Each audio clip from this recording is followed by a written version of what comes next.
Hello बच्चों, स्वागत है आपका अपने चैनल जैक बोर्ड प्रिपरेशन में। आज की वीडियो में हम लोग देखेंगे क्लास 10 का हिंदी का 120 वीवीआई क्वेश्चंस। हिंदी का 120 very very important question, objective type question है। मॉडल सेट तो आप लोग पढ़ ही रहे होंगे, लेकिन मॉडल सेट के अलावा भी और गैस किया हुआ मॉडल पेपर जो कि आप लोग के लिए एग्जाम के लिए बहुत ज़्यादा इंपॉर्टेंट है। हिंदी का 120 इंपॉर्टेंट क्वेश्चन जिससे आने के चांसेस बहुत ज़्यादा हैं। आप लोग पूरा वीडियो को देखिए और वीडियो पसंद आता है तो लाइक कीजिए, शेयर कीजिए अपने दोस्तों को, ताकि उन लोगों को भी मदद मिल पाए। और चैनल में नए हैं तो चैनल को सब्सक्राइब कर लीजिए। शुरू करते हैं। पहला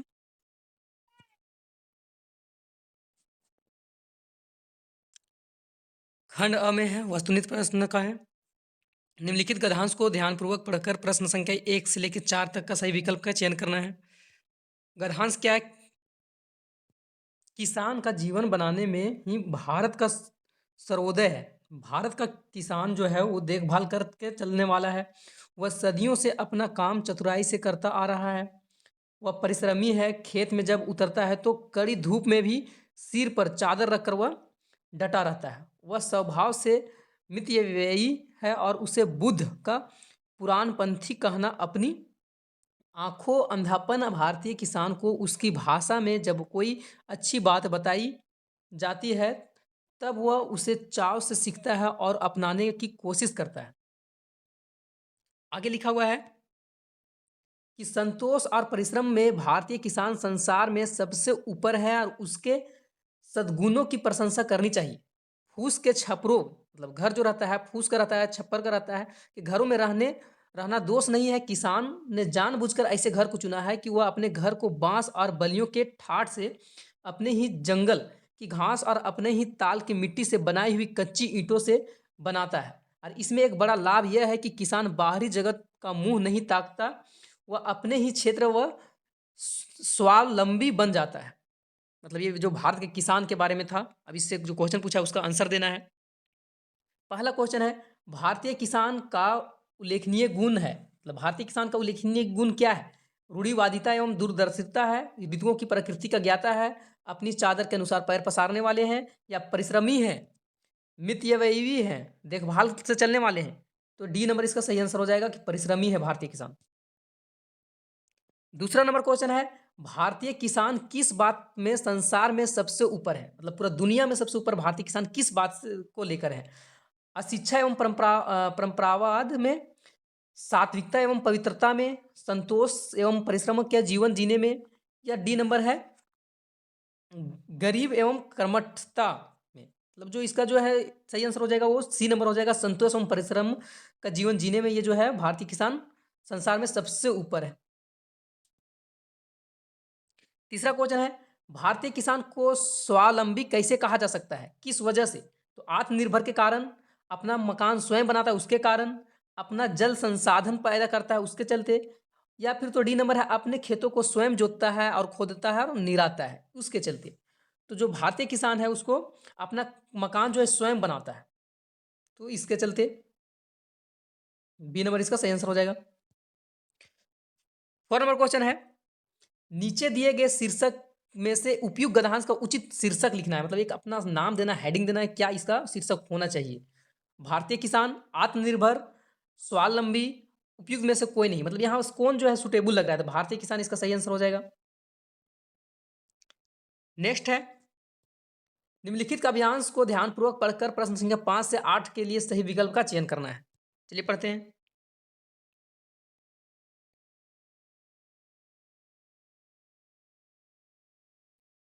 बोला है, आओ मिले सब देश बांधो हार बनकर देश के, साधक बने सब प्रेम से सुख शांतिमय उद्देश्य के, क्या सांप्रदायिक भेद से हैं एक्ट मिट सकता वहो, बनती नहीं क्या एक माला विविध सुमनों की कहो, रखो परस्पर मेल मन को मन से छोड़कर अभिवेकता, मन का मिलन ही मिलन है, होती उससे एकता सब बैर और विरोध का बल बोध का वारण है करो, विभिन्नता में खिन्नता एक साधारण करो, कार्य ऐसा कोई सा साधे न जिसको एकता, देती नहीं अद्भुत अलौकिक शक्ति किसको एकता।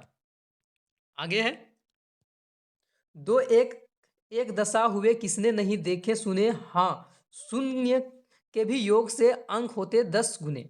शून्य का भी जो अंक होता है 10 गुना होता है, तो इसके बारे में बोला गया है। क्वेश्चन है, कवि किस प्रकार देशवासियों से मिलने की बात कर रहा है? विविध पुष्पों के हार के रूप में, सुख शांति प्राप्त करने के रूप में, संगठित हो जाने के लिए, या फूलों का हार भेंट करके। तो इसका विविध पुष्पों को हार के रूप में सही आंसर हो जाएगा। छठा नंबर क्वेश्चन है, संप्रदाय विविधता की तुलना की है। देश में अनेक संप्रदाय फैले हैं, अनेक प्रकार के फूलों से बनी माला से, धर्म संप्रदाय सुंदर फूलों जैसे, इनमें से कोई नहीं। तो इसका देश में अनेक संप्रदाय फैले हैं, इसका सही आंसर हो जाएगा। सातवां नंबर क्वेश्चन है, दो एक दशा दो एक एकादश हुए पंक्ति का भाव व्यक्त करने वाला कथन है। 2 और 2 4 होते हैं, 1 और 1 11 होते हैं, 2 और 1 एकादश होते हैं, एक संगठन से ताकत आती है। किस चीज का हो जाएगा? तो यहां हो जाएगा 2 और 2 4 होते हैं। आठवां नंबर क्वेश्चन है, उपयुक्त गद्यांश का उपयुक्त शीर्षक देना। इसका भी एक अच्छा सा नाम देना है छांट के, क्या नाम होना चाहिए? अनेकता में एकता, फूलों का हार, देश बांधव, सांप्रदायिक सद्भाव। तो इसका सही आंसर हो जाएगा वो फूलों का हार हो जाएगा।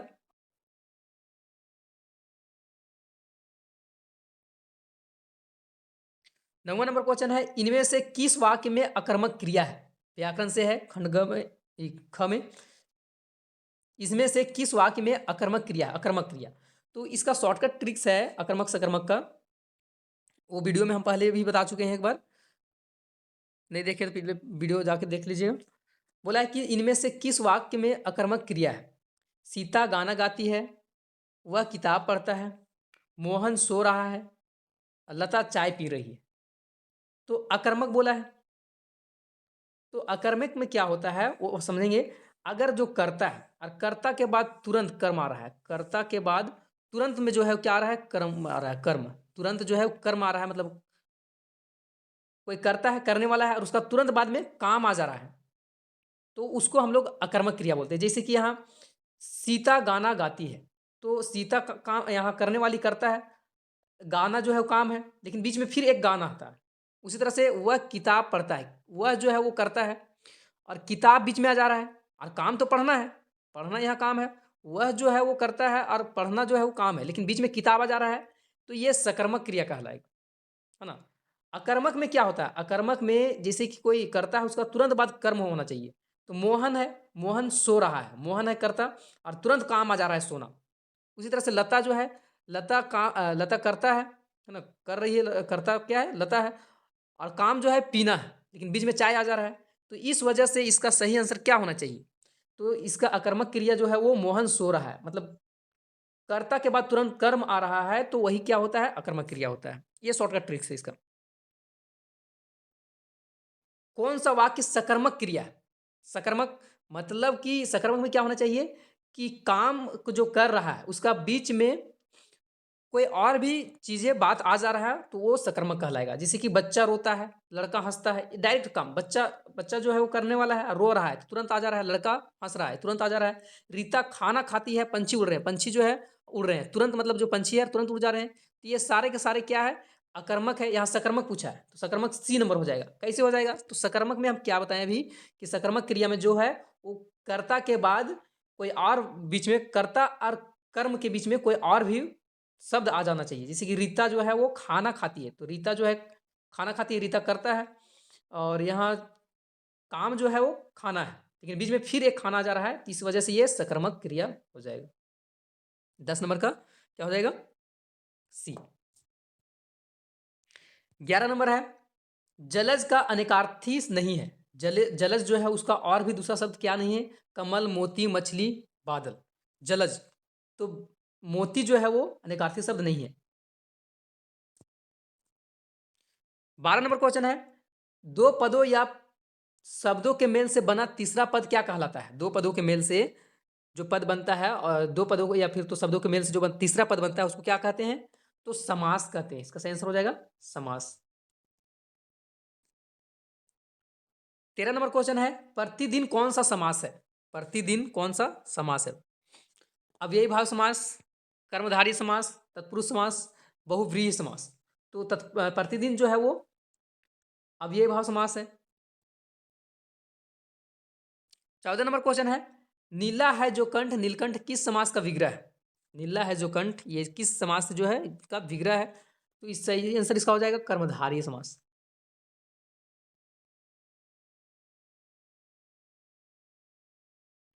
सॉरी, इसमें गलत टिक लग गया, कर्मधारय यहाँ हो जाएगा।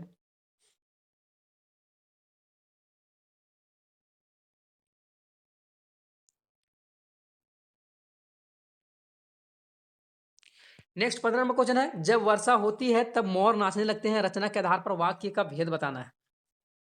क्वेश्चन पूछा है कि जब वर्षा होती है तो मोर क्या है, वर्षा होती है तो मोर नाचने लगती है, तो रचना के आधार पर कौन सा वाक्य भेद है? तो सरल वाक्य, संयुक्त वाक्य, मिश्र वाक्य, उपवाक्य। तो इसका सही आंसर हो जाएगा मिश्र वाक्य।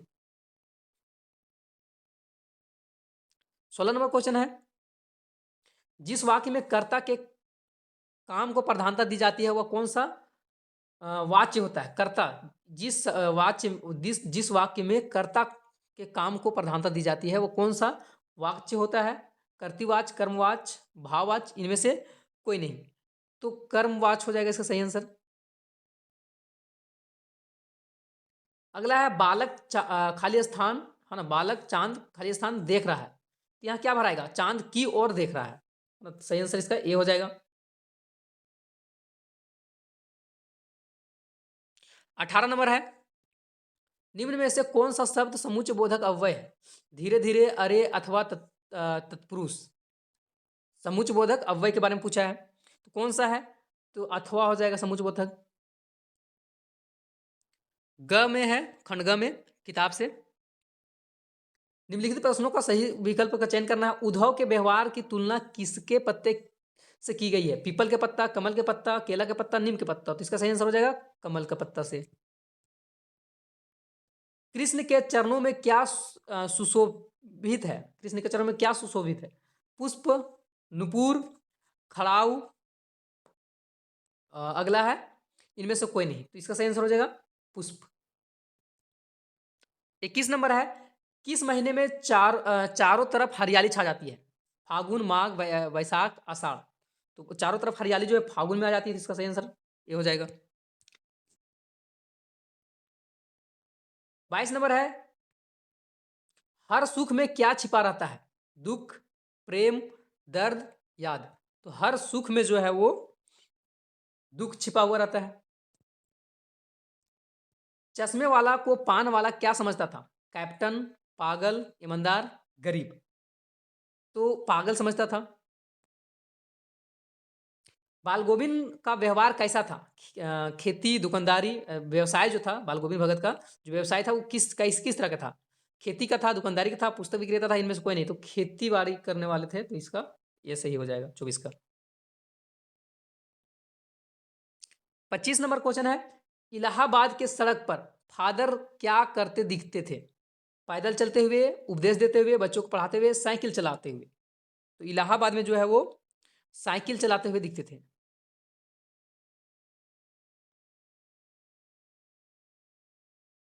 26 नंबर है, अमीरुद्दीन का निनिहाल कहाँ है? ननिहाल है ना, नानी घर। अमीरुद्दीन का ननिहाल कहाँ है? काशी, डुमराव, कानपुर या लखनऊ। तो काशी इसका सही आंसर हो जाएगा। 27 नंबर है, माता का आंचल पाठ के लेखक का नाम क्या है? माता के आंचल जो है उस पाठ का जो है चैप्टर जो है उसका लेखक का नाम प्रेमचंद्र, शिवपूजन सहाय, अज्ञेय या कमलेश्वर। इसका सही आंसर हो जाएगा वो बी नंबर, शिवपूजन सहाय, माता का आंचल का लेखक के नाम है। 28 नंबर क्वेश्चन है, रानी एलिजाबेथ द्वितीय कहाँ की रानी थी? हिंदुस्तान की, पाकिस्तान की, इंग्लैंड की, नेपाल की। सही आंसर हो जाएगा इंग्लैंड की। 29 नंबर है, मन वृंदावन होने का क्या अर्थ है? मन वृंदावन होने का अर्थ है क्या? वृंदावन की सैर करना, वृंदावन में मन बस जाना, ब्रजवासी होना, अत्यधिक प्रसन्न होना। तो अत्यधिक प्रसन्न होना हो जाएगा इसका सही आंसर। 30 नंबर क्वेश्चन है, मैं क्यों लिखता हूं पाठ के लेखक का नाम क्या है? मैं क्यों लिखता हूँ, इस चैप्टर का जो लेखक का नाम क्या है, तो शिवपूजन सहाय, कमलेश्वर अज्ञेय, शिव प्रसाद मिश्र। तो इसका सही आंसर हो जाएगा अज्ञेय। तो ये मॉडल एक जो गैस किया हुआ मॉडल एक का ये प्रश्न था। अब मॉडल 2 का देखेंगे। 2 गैस जो किया गया है, मॉडल गैस 2। 30 क्वेश्चन इससे भी है, देखते हैं, पढ़ते हैं। निम्नलिखित गद्यांशों को ध्यानपूर्वक पढ़कर प्रश्न संख्या 1 से 4 तक का सही विकल्प चयन करना है। गद्यांश को पढ़ने के बाद उसके बाद आंसर देंगे। बोला क्या है कि जल और मानव जीवन का संबंध अत्यंत घनिष्ठ है। वास्तव में जल ही जीवन है। विश्व की प्रमुख संस्कृतियों का जन्म जो है बड़ी बड़ी नदियों के किनारे हुआ है, और बचपन से ही हम जल की उपयोगिता, शीतलता और निर्मलता के कारण उसकी ओर आकर्षित होते रहे हैं। किंतु नल के नीचे नहाने और जलाशय में डुबकी लगाने में जमीन आसमान का अंतर होता है। हम जलाशयों को देखते ही मचल उठते हैं इनमें से तैरने के लिए। मतलब हम लोग जलाशय कहीं भी मतलब पानी जमा हुआ दिखता है। एक नल है कि नल के नीचे नहाने से उस तरह का फीलिंग्स नहीं आता है जो कि मतलब एक तालाब में, जलाशय में जहाँ पानी जमा हुआ रहता है वहाँ नहाने में जो मज़ा आता है। आगे बोला है कि आज सर्वत्र सहस्त्रों व्यक्ति प्रतिदिन सागरों, नदियों और झीलों में तैरकर मनोविनोद करते हैं और साथ ही अपने शरीर भी स्वस्थ रखते हैं। स्वच्छ और शीतल जल में तैरना तन को स्फूर्ति जो होता है, फुर्तीला जो होता है ही नहीं, मन को शांति भी प्रदान करता है। तैरने के लिए जो है आदमी जो है मनुष्य को निश्चित ही प्रयत्न और पारिश्रमिक करना पड़ा होगा। मतलब जो कोई भी आदमी अचानक से तैरने के लिए नहीं सीख जाता है, उसको किसी ना किसी तरह से उसको मेहनत करना हो, उसने भी सीखना पड़ता है।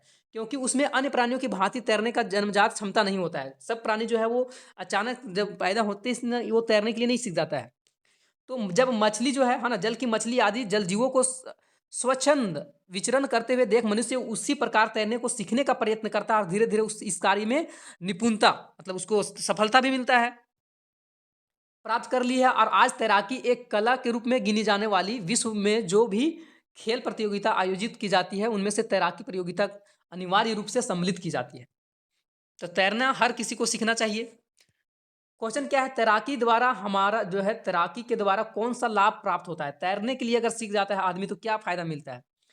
मनोविनोद, शारीरिक स्फूर्ति जो है रहता है, फुर्तीला व मानसिक शांति होता है, शीतलता और निर्मलता होता है, शीतल जल का संदिग्ध सुख होता है, मछलियों सा अनुभव होता है कि मछली जैसा अनुभव हो रहा है। तो इसका सही आंसर हो जाएगा मनोविनोद होता है और शरीर जो है फुर्तीला रहता है। दूसरा नंबर क्वेश्चन है, आदि मानव को तैराकी का प्रेरणा कहाँ से मिला? आदि मानव लोग जो था वो कहाँ से तैरने के लिए सीखा, प्रेरणा कहाँ से मिला इसको? नभचरों से, निशाचरों से, जलचरों से या थलचरों से? तो इसका सही आंसर हो जाएगा वो जलचरों से, जल में जो चलता था उससे। तीसरा क्वेश्चन है, मनुष्य के लिए तैराकी है क्या है? जन्मजात क्षमता है या भाग्य से प्राप्त क्षमता है, अनायास प्राप्त हुई क्षमता है, निरंतर अभ्यास से प्राप्त क्षमता है? निरंतर अभ्यास करने से जो है वो आता है अभ्यास, इसलिए अभ्यास बहुत ज्यादा करना चाहिए। चौथा नंबर क्वेश्चन है, विश्व की प्रमुख संस्कृतियों का जन्म हुआ है समुद्र के किनारे से, नदी के किनारे से, जंगल में से या इनमें से कोई नहीं? तो नदी के किनारे से हुआ है, इसका सही आंसर नदी के किनारे हो जाएगा। अगला जो है वो गद्यांश है, पढ़ना इसको। कुछ भी बन, बस कायर मत बन। मतलब कुछ भी, आदमी को कुछ भी बनना है पर बनो, लेकिन क्या नहीं बनना है? कायर नहीं बनना है। ठोकर मार पटक माथा तेरी राह रोकते पाहन, कुछ भी बन बस कायर मत बन। ले देकर जीना क्या जीना, कब तक गम के आंसू पीना, मानवता ने सींचा तुझको। बहा युगों तक खून पसीना, कुछ ना करेगा क्या करेगा रे मनुष्य, बस कातर क्रदन। कुछ भी बन बस कायर मत बन, युधम देही कहे पर पामर, दे न दुहाई पीठ फेर कर। या तो जीत प्रीति के बल पर, यार तेरा पथ चूमे तस्कर। क्वेश्चन है, मतलब कायर इसमें नहीं बनने के लिए बोला गया है। किसी भी व्यक्ति को कायर नहीं, खूब मेहनत करना चाहिए लेकिन कायर नहीं बनना चाहिए। क्या है क्वेश्चन, कवि के अनुसार किस प्रकार का जीवन व्यर्थ है? मेहनत करने करके जो जीवन जीना है वो व्यर्थ है? नहीं। खून पसीना लगाकर मेहनत करना व्यर्थ है? अपने प्रेम से संसार के युद्ध जीतना या कायर बन के चुपचाप रहना? कवि के अनुसार किस प्रकार के जीवन जो है बेकार है, बहुत बढ़िया मतलब दिमाग जीवन नहीं है, तो कायर बन के चुपचाप रहना ये सबसे बेकार है ना। डी नंबर इसका सही आंसर हो जाएगा। कवि के अनुसार किस प्रकार का जीवन व्यर्थ है मतलब बेकार का है, तो कायर बन के चुपचाप रहना बेकार है। छठा नंबर क्वेश्चन है, रे मनुष्य बस कातर क्रदन का आशय क्या होगा? गम के आंसू पीना, खून पसीना बहाना, दुख से रोना, या इनमें से कोई नहीं? तो दुख से रोना। सातवां नंबर क्वेश्चन है, कवि मनुष्य से क्या कहना चाहता है?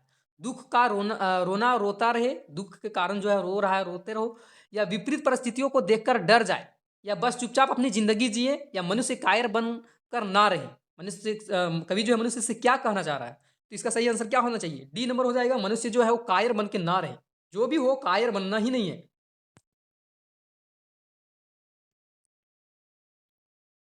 आठवां नंबर क्वेश्चन है, पथ चूमे तर्कस का अर्थ क्या है? चूमे तर्कस का अर्थ क्या है? पथ में कांटे हैं, पथ में फूल हैं, पथ में तारे हैं, इनमें से कोई नहीं। तो इसका सही आंसर हो जाएगा पथ में कांटे हैं।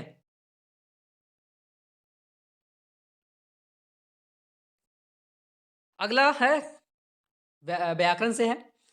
वीडियो पूरा देखिए, आपको बहुत यहाँ से क्वेश्चन जो है वो एग्जाम में आने का चांस है, बहुत क्वेश्चन आ सकता है। तो क्या है व्याकरण से? जिस वाक्य में कर्ता क्रिया और कर्म उपस्थित हो वह कौन सी क्रिया होती है? कर्ता भी हो कर्म भी हो ना, जिस वाक्य में कर्ता क्रिया कर्म सारा का सारा उपस्थित हो, तो ये किस तरह का जो है वो क्रिया कहलाएगा? अकर्मक, सकर्मक, प्रेरणात्मक, सार्थक। तो ये सकर्मक इसका सही आंसर हो जाएगा, 9 का बी नंबर। 10 नंबर क्वेश्चन है, कौन सा वाक्य अकर्मक क्रिया का उदाहरण है? अकर्मक अभी बताए थे कि अकर्मक क्या होता है, सकर्मक क्या होता है। अ, अगर नहीं समझ में आ रहा है तो फिर एक बार वीडियो पीछे करके देख लीजिए, क्योंकि दोबारा वो चीज़ को बताने में वीडियो और भी लंबा हो जाएगा। तो बोला है कौन सा वाक्य जो है अकर्मक क्रिया का उदाहरण है 10 नंबर में? तो गीता पत्र लिखती है, बंदर नाचता है, रमेश पुस्तक पढ़ता है, रोहित ने गीत गाया। तो इसका सही आंसर क्या हो जाएगा 10 का? बी नंबर, बंदर नाचता है। अकर्मक में क्या होता है? कर्ता के बाद तुरंत कर्म आ रहा है, तो अकर्मक है। मैंने संदेश भिजवाया क्रिया के भेद के नाम बताइए। मैंने संदेश भिजवाया, संदेश को भिजवा दिए, तो किस तरह की क्रिया है? अकर्मक क्रिया, सकर्मक क्रिया, द्विकर्मक क्रिया, प्रेरणात्मक क्रिया। तो इसका सही आंसर हो जाएगा प्रेरणात्मक क्रिया। 12 नंबर क्वेश्चन है,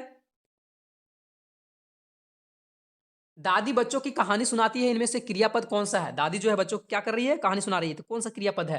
मतलब काम क्या हो रहा है इसमें? दादी तो बच्चों को कहानी सुना रही है, लेकिन काम क्या है, क्रिया क्या है? दादी क्रिया है ही नहीं, ये तो करता है। कहानी ये तो क्रिया है ही नहीं। बच्चों को जिस जो क्रिया रहता है उसका लास्ट में ना आता है, ना। क्रिया की कोई भी काम हो उसका लास्ट में ना ही आएगा, जैसे हंसना, पढ़ना, सोना, रोना, धोना, जो भी है। तो सुनाना है ना, क्या कर रही है? दादी बच्चों की कहानी सुना रही है, तो सुनाना जो है वो क्रिया है। इसका सही आंसर क्या हो जाएगा? D number.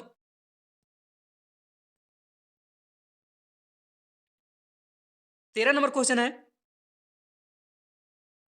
पिताजी के द्वारा अखबार पढ़ा गया वाक्य में कौन सा भेद है? कर्तृवाच, कर्मवाच, भाववाच, इनमें से कोई नहीं, तो इसमें कर्मवाच हो जाएगा सही आंसर 13 नंबर का बी। 14 नंबर क्वेश्चन है, कर्तृवाच वाक्यों में कर्ता के कार्य की खाली स्थान है होती है, प्रधानता, निरस्ता, सरलता, इनमें से कोई नहीं, तो इसका सही आंसर हो जाएगा प्रधानता। खाली स्थान में प्रधानता भराएगा। 15 नंबर है, गर्मियों में खूब आम खाया जाता है ना, गर्मियों में खूब आम खाया जाता है। कर्मवाच, भाववाच, कर्तृवाच, इनमें से कोई नहीं, क्या होगा? तो बी नंबर हो जाएगा भाववाच। यथाशक्ति कौन सा समास है? समास यथाशक्ति कौन सा समास है? अव्ययी भाव समास, कर्मधारय समास, तत्पुरुष समास, द्वंद्व समास। तो यथाशक्ति जो है वो अव्ययी भाव समास है, इसका सही आंसर ये हो जाएगा। 17 नंबर क्वेश्चन है, दो या दो से अधिक पदों के मेल से क्या जो बनता है, दो या दो से अधिक पदों के मेल से क्या कहते हैं उसको? संधि, समास, उपसर्ग, प्रत्यय। तो दो या दो से अधिक जो है वो समास इसका कहलाता है। दो या दो से अधिक पदों के मेल से जो बनता है उसको समास कहते हैं। 18 नंबर क्वेश्चन है, जलज का अनेकार्थी शब्द नहीं है। जलज, ये क्वेश्चन पीछे भी था, जलज का अनेकार्थी शब्द कौन नहीं है? तो कमल, मोती, मछली, बादल। इसका सही आंसर हो जाएगा वो बादल।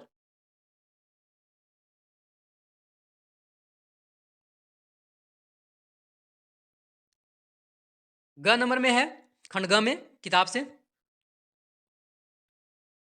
निम्नलिखित प्रश्नों का सही विकल्प का चयन करना है। कृष्ण का संदेश सुनकर गोपियां की स्थिति कैसी हो गई? मिलन, पहला ऑप्शन है मिलन की आस जगी, विरह की आग जगी, खुशी की आस आस जो जगी, कि प्रेम की आस जगी। तो ये विरह की आग जगी, सही आंसर इसका हो जाएगा बी नंबर। उत्साह कविता जो है, उत्साह कविता किन अर्थों को ओर इशारा करती है? जीवन के संहार और विध्वंस की ओर। अगला है ललित कल्पना क्रांति चेतना के साथ नव निर्माण की, नव संचार की ओर, जीवन में निराशा की और हताशा की ओर, पूंजीपतियों और व्यापारियों की ओर। इसका सही आंसर हो जाएगा बी नंबर, ललित कल्पना क्रांति चेतना के साथ नव निर्माण नव संचार की ओर। 21 नंबर क्वेश्चन है, मुख्य गायब, मुख्य गायक क्या होना चाहिए? मुख्य गायक की आवाज कैसी थी? हल्की फुल्की, चट्टान जैसी भारी, लड़की जैसी, या तीनों की जैसी, मतलब तीन के जैसी कमजोर। तीन के जैसी मतलब ये तीनों के जैसी कमजोर। तो मुख्य मुख्य गायन की जो आवाज रहता है, उसका आवाज जो रहता है वो थोड़ा सा चट्टान जैसा भारी रहता है।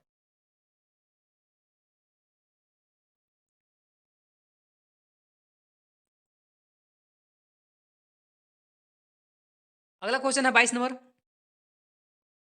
धुंधला प्रकाश किसका प्रतीक है? कम रोशनी का, अंधेरा का, स्पष्ट सुख का, अशांति का। तो इसका सही आंसर हो जाएगा सी नंबर, स्पष्ट सुख का। मृग तृष्णा का अर्थ क्या होता है? मृग तृष्णा का अर्थ क्या होता है? तो मृग की प्यास, मृग की दौड़, छलावा, दिखावा। छलावा हो जाएगा इसका सही आंसर। अगला क्वेश्चन जो है वो कृतिका से है।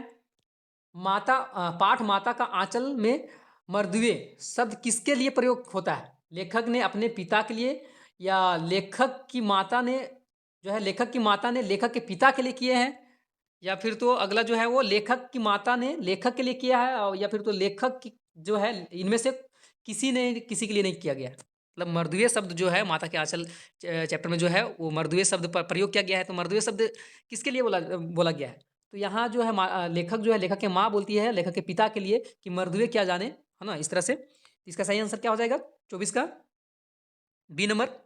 लेखक की जो माता है वो लेखक के पिता के लिए करते हैं कि मर्दुए क्या जाने, है ना, बच्चे को मतलब किस तरह से रखा जाता है इसको। अगला है, मूर्तिकार ने अंत में मूर्ति के नाक के लिए क्या सुझाव दिया? नकली नाक लगा दीजिए, मोहल्ले वाले के नाक लगा दीजिए, या जिंदा नाक लगा दीजिए, या पुरानी नाक को लगा दी जाए। क्या चीज का मतलब सुझाव दिया लास्ट में, अंतिम में क्या सुझाव दिया जब नाक नहीं मिलने लगा उसके बाद? तो जिंदा नाक जो है वो लगा दिया जाए, सी नंबर। अगला है, साना साना हाथ जोड़ी प्रार्थना लेखिका के किस देश की युवती से सीखी थी? वर्मा की, श्रीलंका की, नेपाल, चीन की। तो इसका सही आंसर हो जाएगा 26 नंबर का, साना साना हाथ जोड़ी चैप्टर से है। तो यहाँ नेपाल हो जाएगा। 27 नंबर है ना, कैप्टन कौन था?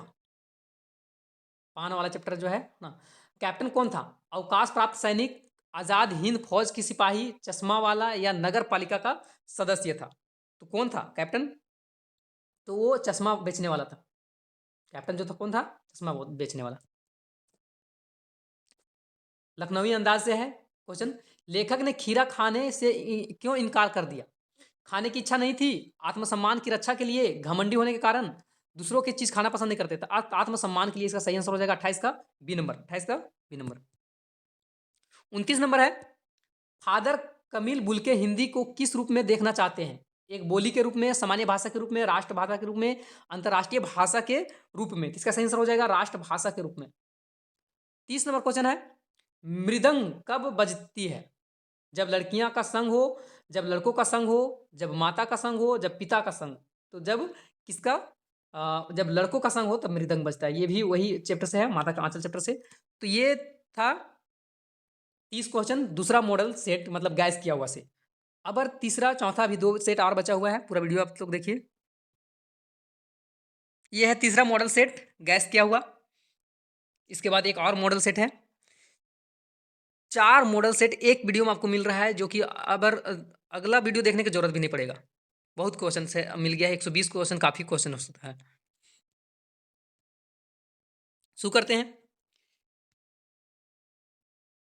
साहस की ज़िंदगी सबसे बड़ी ज़िंदगी होती है। ऐसी ज़िंदगी की सबसे बड़ी पहचान यह है कि वह बिल्कुल निडर है, बिल्कुल बेखौफ होती है। साहसी मनुष्य जो है, मनुष्य की पहली पहचान यह है कि वह इस बात की चिंता नहीं करता कि तमाशा देखने वाले लोग उसके बारे में क्या सोच रहे हैं।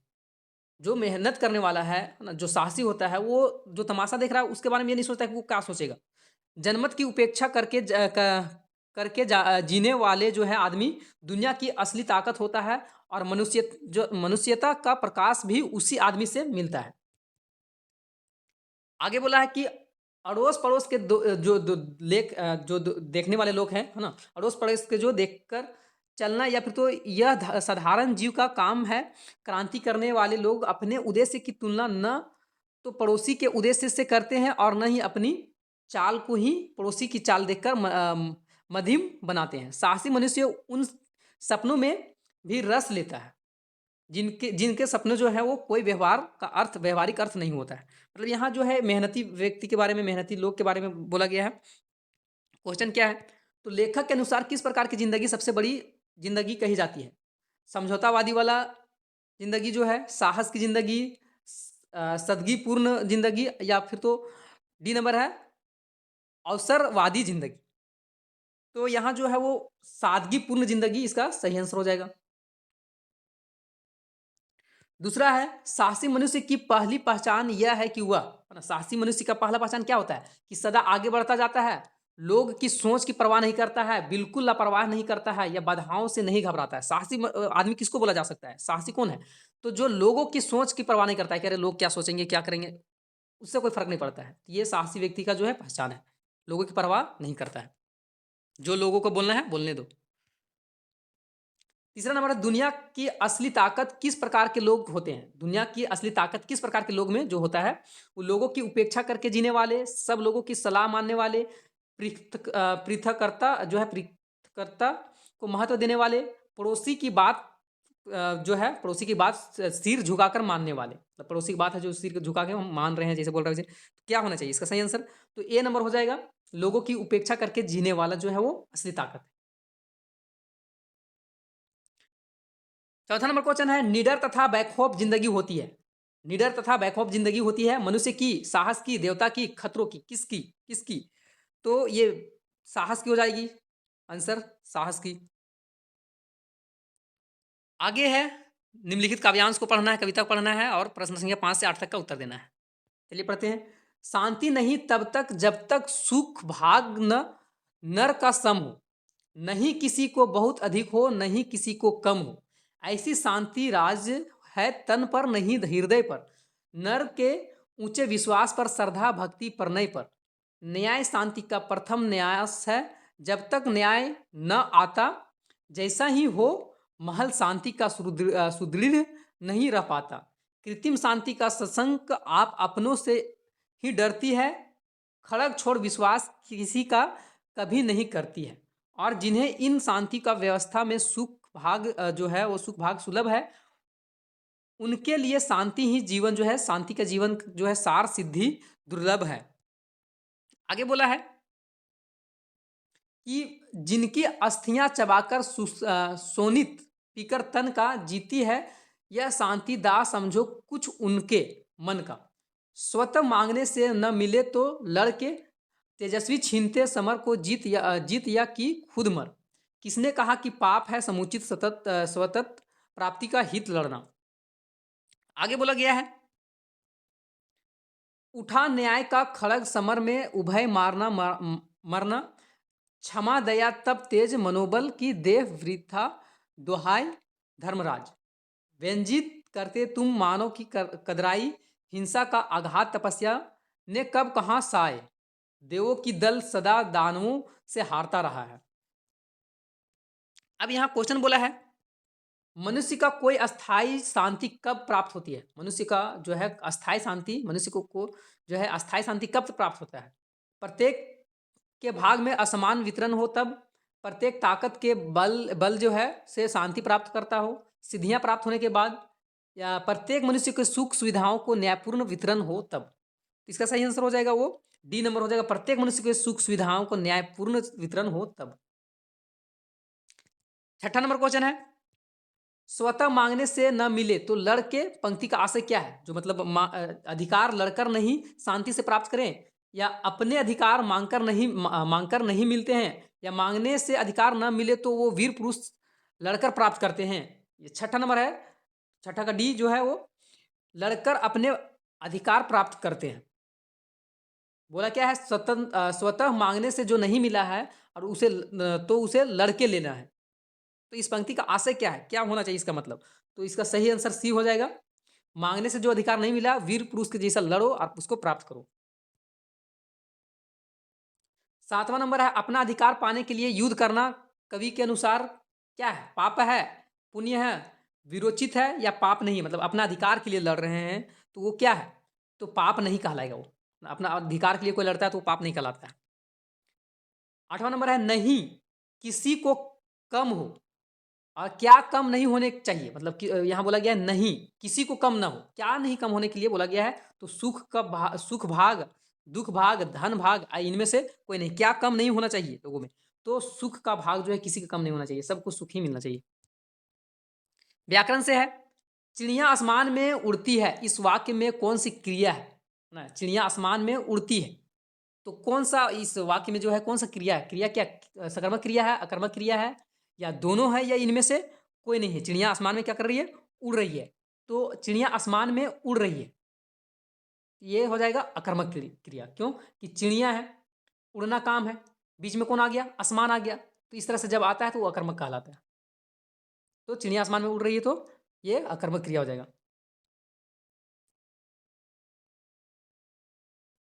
10 नंबर है, जिस वाक्य में कर्ता और क्रिया उपस्थित होते हैं किंतु कर्म ना हो उसे कौन सी क्रिया कहा जाता है? जिस वाक्य में कर्ता और क्रिया उपस्थित होते हैं, कर्ता और क्रिया उपस्थित होते हैं लेकिन कर्म कर्म जो है वो उपस्थित नहीं होता है, तो किस तरह कहलाता है? तो अकर्मक हो जाएगा सही आंसर। उत्तर का अनेकार्थी शब्द नहीं है, उत्तर का जवाब, उत्तर दिशा, बाद का, या दक्षिण दिशा। उत्तर का अनेकार्थी शब्द जो है कौन नहीं है? तो इसका दक्षिण दिशा हो जाएगा।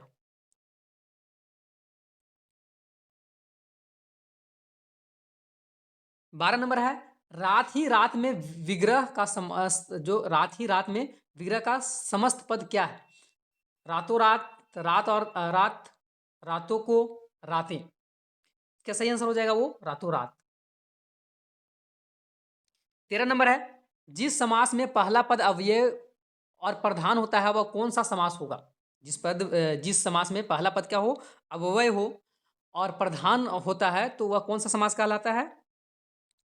तो अव्यय भाव समास इसका सही आंसर हो जाएगा। मिश्र वाक्य में एक प्रधान उपवाक्य और शेष कौन सा उपवाक्य होता है? मिश्र वाक्य जो होता है उसमें जो है मिश्र वाक्य में एक प्रधान उपवाक्य और शेष कौन सा उपवाक्य होता है? सरल उपवाक्य, आश्रित उपवाक्य, संयुक्त उपवाक्य, मिश्र उपवाक्य। तो इसका सही आंसर हो जाएगा बी नंबर, आश्रित उपवाक्य। राजा का महल, राजमहल कौन सा समास है? राजा का महल, राजमहल जो है किस तरह का समास है? तत्पुरुष समास, अव्यय भाव समास, कर्मधारय समास, बहुब्रीहि समास। इसका सही आंसर हो जाएगा तत्पुरुष समास। 16 नंबर क्वेश्चन है, निम्न में से किस वाक्य में समुच बोधक शब्द का प्रयोग हुआ है? निम्नलिखित में से जो लिखा गया है इसमें से समुच बोधक जो है किसमें प्रयोग किया गया है? मोहन और सोहन घनिष्ठ मित्र है, वाह हम मैच जीत गए, पानी तेज बह रहा है, तुम वहां से कहाँ जाओगे? इसका सही आंसर हो जाएगा 16 नंबर का वो ए नंबर हो जाएगा, मोहन और सोहन घनिष्ठ मित्र हैं। 17 नंबर है, बच्चे गीत गा रहे हैं, इस वाक्य में कौन सा वाच्य है? कर्तृवाच, कर्मवाच, भाववाच, या कोई नहीं, इनमें से जो है वो कोई नहीं, किसका कर्तृवाच हो जाएगा? 18 नंबर क्वेश्चन है, मजदूर के द्वारा पेड़ काटा जा रहा है, वाच्य का कौन सा भेद है? कर्तृवाच है, कर्मवाच है, भाववाच है, या इनमें से कोई नहीं है? तो इसका सही आंसर कर्मवाच हो जाएगा, पेड़ काट रहा है तो। अगला जो है बुक से है, परशुराम के वचन किसके समान कठोर हैं? वज्र के समान, लोहे के समान, पत्थर के समान या लोहे के समान? लोहे के 2 जगह है ना। तो वज्र के समान है या लोहे के समान, पत्थर के समान या किसके समान जो है परशुराम का जो वचन है किसके मतलब कठोर, इतना कठोर परशुराम के द्वारा बोला जा रहा था, किसके समान है ये? तो इसका सही आंसर हो जाएगा वज्र के समान। किसने धनुष तोड़ा, है ना? कविता अट नहीं रही में किस ऋतु का प्राकृतिक सौंदर्य का चित्रण किया गया है? ग्रीष्म ऋतु, व वसंत ऋतु, शरद ऋतु, वसंत ऋतु। यहाँ वह लिखा हुआ है। तो यहाँ जो है वसंत ऋतु का बात हुआ है। 20 का डी हो जाएगा, वसंत ऋतु की बात हुआ है। जब पत्ता जो है नए-नए पत्ते जो खिल मतलब आ जाते हैं, सब पुराने पत्ते झड़ के, तो इतना खुशी, इतना हरियाली रहता है, तरह-तरह के फूल खिले हुए रहते हैं, तो उत्साह जो है वो मतलब अट नहीं रहता है उतना। 21 नंबर है, नन्हे शिशु की शरीर किसकी तरह खिल उठती है? सूरज की तरह, कमल की तरह, चाँदनी की तरह, इनमें से कोई नहीं। तो इसका सही आंसर हो जाएगा कमल की तरह। शरद रात किसका प्रतीक है? ठंड का, खुशियों का, धन का, प्रेम का। शरद रात जो है वो खुशियों का प्रतीक है। नेताजी का चश्मा ये कृतिका से है। नहीं, कृतिका से नहीं है। नेताजी का चश्मा जो है क्षितिज से ही है। नेताजी की मूर्ति पर सरकंडे का चश्मा किसने लगाया? पान वाला ने, लेखक ने, हवलदार ने, किसी बच्चे ने? नेताजी की मूर्ति पर सरकंडे का चश्मा जो था वो जब ये कैप्टन का मृत्यु हो जाता है तो उसके बाद जो है वहाँ कौन लगा देता है? तो सरकंडे के जो है वो किसी बच्चे ने लगा देता है।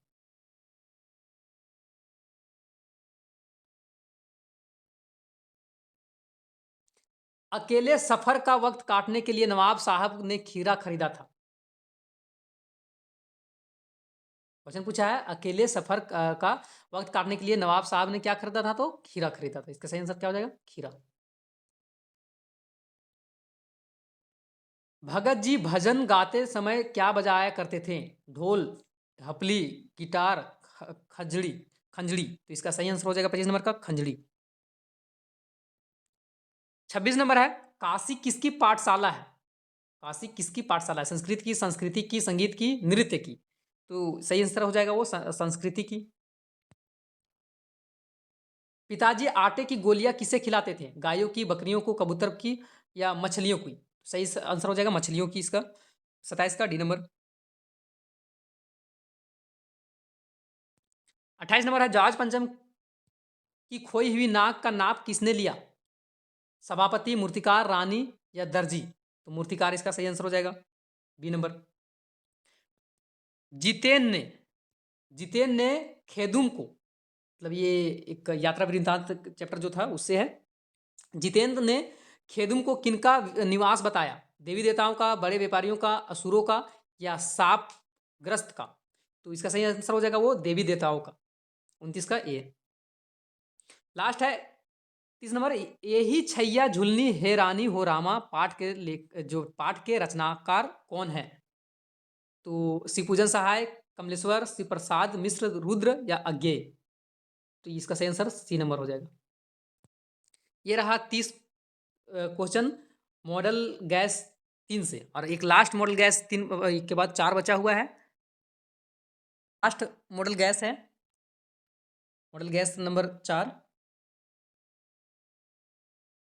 मॉडल गैस 4 है। ये 4 गैस जो है इससे बहुत क्वेश्चन आएगा। वीडियो को पूरा देखिए।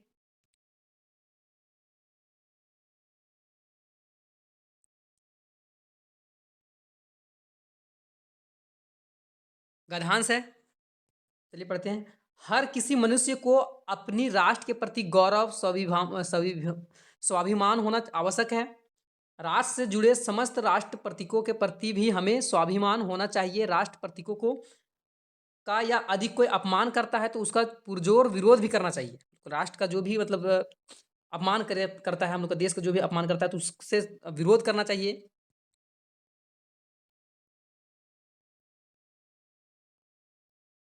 आगे है राष्ट्राभिमानी व्यक्ति को हृदय में अपने देश के संस्कृति तथा अपने देश की भाषा के प्रति प्रेम होना स्वाभाविक भावना है। राष्ट्र के प्रति हर राष्ट्रवादी जो है, राष्ट्रवासी को राष्ट्र के हित में अपने प्राणों का उत्सर्ग करने को तैयार रहना चाहिए, मतलब देश के लिए जो है कुछ करने के लिए तैयार हमेशा होना चाहिए। जिस देश के निवासी का हृदय में यह उत्सर्ग भावना नहीं होती है, वह जो है वो राष्ट्र शीघ्र ही पराधीन होकर अपनी सुख जो है वो शांति और समृद्धि को सदा के लिए खो बैठता है। देशभक्ति एवं सार्वजनिक हित के बिना राष्ट्र जो है वो महत्ता का अस्तित्व ही नहीं रह सकता है। जिसके हृदय में राष्ट्रभक्ति है, उसके हृदय में मातृभक्ति, पितृभक्ति, गुरु भक्ति, परिवार, समाज, सार्वजनिक हित, सभी तरह के बात जो है स्वतः ही आ जाता है। अब इन उपयुक्त भावनाओं से वह आत्मबली होकर अन्याय और अत्याचार व अमानवीयता से लड़ने के लिए तत्पर हो जाता है और वह एक सच्चे मानव जो धर्म का अनुयायी भी होता है। धर्म एवं न्याय के पक्ष में खड़ा होता है। अतः राष्ट्र धर्म एवं राष्ट्रभक्ति ही सर्वोपरि। यदि हम ऐसा नहीं करेंगे तो स्वयं जो है स्वयं के प्रति, ईश्वर के प्रति एवं राष्ट्र के प्रति जो है अनुदायी ही होंगे। किसी को हानि पहुंचाकर स्वयं के लिए अनुचित लाभ उठाना जो है वो अन्याय है। अपने राष्ट्र के प्रति कर्तव्य से विमुख जो है न होना ही सच्ची राष्ट्रभक्ति है। मतलब राष्ट्रभक्त के बारे में ये था, कथांश लिखा हुआ था वो। तो राष्ट्रभिमानी व्यक्ति के हृदय में कौन सी भावनाएं जो है स्वाभाविक होती है? तो ऑप्शन है अपने देश के प्रति प्रेम की भावना। बी नंबर है अपने देश अपने देश की भाषा के प्रति प्रेम भावना, या अपने देश की संस्कृति के प्रति प्रेम भावना। तो इसका सही आंसर जो हो जाएगा डी नंबर, उपयुक्त सभी। दूसरा है कौन सा राष्ट्र शीघ्र ही पराधीन हो जाता है? जिस देश के वासी स्वाभिमानी व देश प्रेमी नहीं होते हैं, या जिस देश के वासी जो है, जहाँ लोग रहते हैं जिस देश का, वे लोग जो है वे उत्सर्ग की भावना होती है, या जिस देश के वासियों में उत्सर्ग की भावना नहीं होती है, या जिन देश के वासी अपने देश से प्रेम नहीं करते हैं। मतलब कौन सा जो है राष्ट्र शीघ्र के पराधीन हो जाता है? इसका सही आंसर हो जाएगा सी नंबर, जिस देश के वासियों का उत्सर्ग का भावना नहीं होता है। अगला क्वेश्चन है उसके हृदय में सार्वजनिक हित की बात स्वतः ही आ जाती है। जिसके हृदय में क्या होता है? आत्मीयता हो, प्रेम हो, राष्ट्रभक्ति हो, इनमें से कोई नहीं हो। तो इसका सही आंसर हो जाएगा राष्ट्रभक्ति हो। आत्मबली व्यक्ति का स्वभाव कैसा होता है? आत्मबल व्यक्ति का किस तरह का स्वभाव होता है? अन्याय, अत्याचार व अमानवीयता से लड़ता। दूसरा है वह अधर्म और न्याय के पक्ष में खड़ा होता है। सी नंबर है वह उचित अनुचित का विचार किए बिना निर्णय लेता है। और डी है ए और बी विकल्प सही है। मतलब क्या इसका सही आंसर हो जाएगा? तो ये डी नंबर हो जाएगा, ए और बी जो है वो सही है। अगला काव्यांश है, कविता पढ़ के इसका आंसर देना है। क्षमा शोभती उस भुजंग को, उठती अधीर धधक पौरुष की, जिसके पास गरल हो आग राम के सर से, उसको क्या जो दंतहीन सिंधु दे धर त्राही त्राही, विषहीन विनित सरल हो। आगे बोला है करता आ गिरा शरण में, 3 दिवस तक पंथ मांगते, चरण पूज दास्ता ग्रहण की, रघुपति सिंधु किनारे, बधा मुठ बंधन में बैठे पढ़ते रहे छंद, सच पूछो तो सर में ही अनुनय के प्यारे प्यारे, बसती है दीप्त विनय की, उत्तर में जब एक नाद भी, संधि वचन संपूज्य उसी का, उठा नहीं सागर से, जिसमें शक्ति विजय की। इससे क्वेश्चन पूछा है। क्वेश्चन क्या है? पांचवा है कि क्षमा किसको शोभा देती है? क्षमा किस व्यक्ति को शोभा देती है? किसको क्षमा करना चाहिए? विष युक्त सर्प को क्षमा कर देना चाहिए, या सरल व्यक्ति को क्षमा करना चाहिए, या शक्ति संपन्न व्यक्ति को, या निर्बल व्यक्ति को? किसको क्षमा जो है वो शोभा देता है? तो शक्ति संपन्न व्यक्ति को जो है क्षमा शोभा देता है। समुद्र के किनारे खड़े होकर कौन सा रास्ता मांग रहा है ना? समुद्र के किनारे जो है कौन रास्ता मांग रहा है? लक्ष्मण, सुग्रीव, विभीषण या राम? तो समुद्र के किनारे कौन खड़ा होके? तो राम जो है वो रास्ता मांग रहा है। अनुनय के प्यारे छंद पढ़ने से क्या आशय है? अच्छे गीत गाना, भजन कीर्तन करना, विनम्रता से विनय करना या दोहा छंद पढ़ना। इसका सही आंसर हो जाएगा वो सी नंबर, नम्रता से विनय करना। 8वां नंबर है त्राही त्राही कौन कर रहा है ना, त्राही त्राही करके कौन उठ रहा है? तो विभीषण, समुद्र, आकाश, रावण। तो त्राही त्राही जो है समुद्र कर रहा है। व्याकरण से है, निम्नलिखित में से अकर्मक क्रिया किस वाक्य में है? अकर्मक क्रिया। तो गाय घास खाती है, रानी गाना गाती है, बच्चा रोता है, राजू पत्र लिखता है।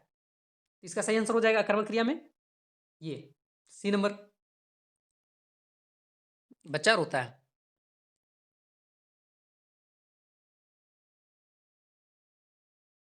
10वां क्वेश्चन है, जिसमें कर्ता क्रिया और कर्म तीनों उपस्थित हो वह कौन सा क्रिया होता है? जिसमें कर्ता क्रिया, कर्ता भी हो, क्रिया भी हो, कर्म भी हो, तीनों चीज है, तो उसमें कौन सा जो है वो क्रिया उपस्थित होती है?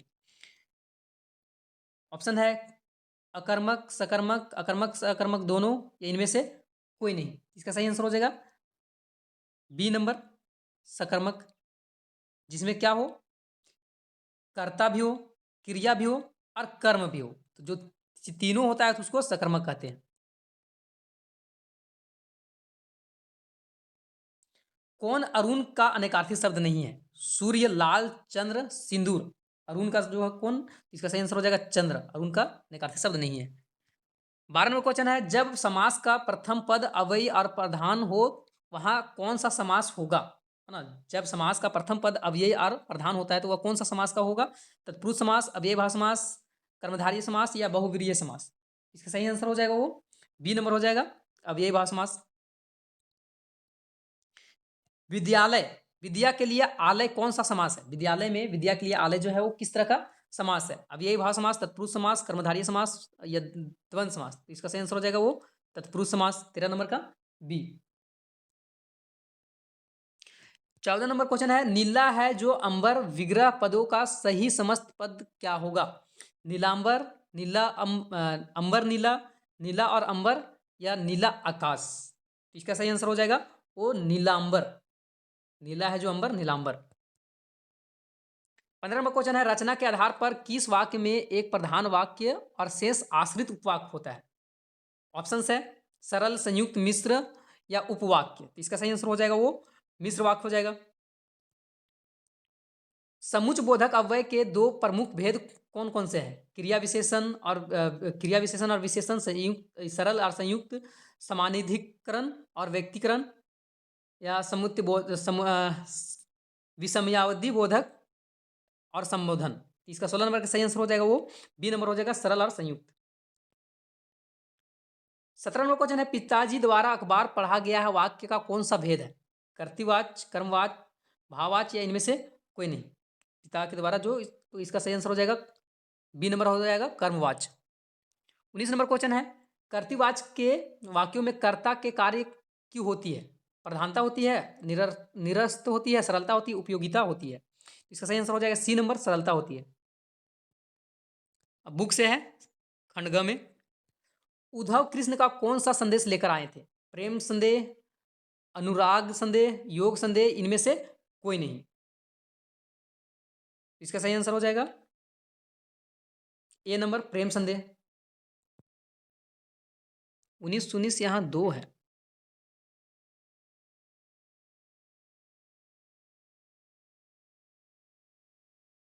आगे देखते हैं। 20 नंबर क्वेश्चन है, कवि ने चांदनी की कल्पना किसके रूप में की है? कवि जो है चांदनी की कल्पना किसके रूप में किए हैं? 20 नंबर क्वेश्चन है, कवि ने चांदनी की कल्पना किसके रूप में की है? कवि जो है चांदनी की कल्पना जो है किसके रूप में? सुधा मंदिर, देव मंदिर, सौंदर्य महल, इनमें से कोई नहीं। तो सुधा मंदिर इसका सही आंसर हो जाएगा।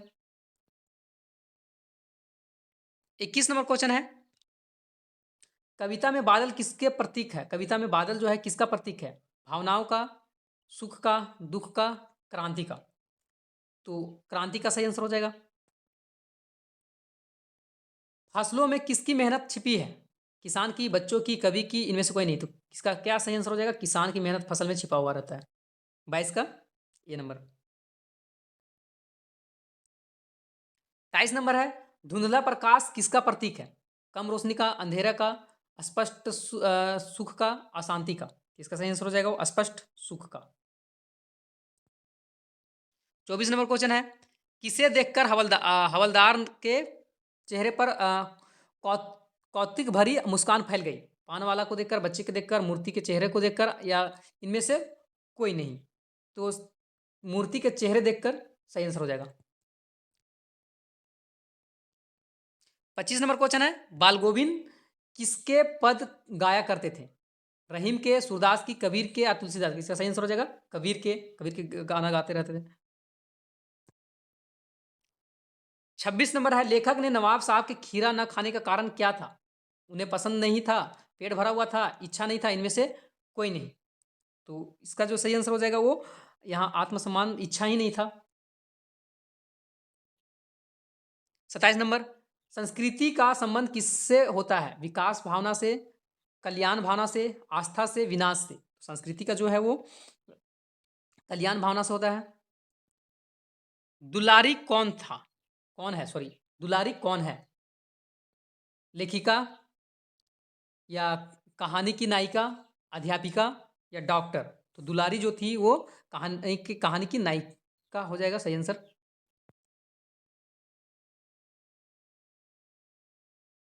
ये क्वेश्चन रिपीट है।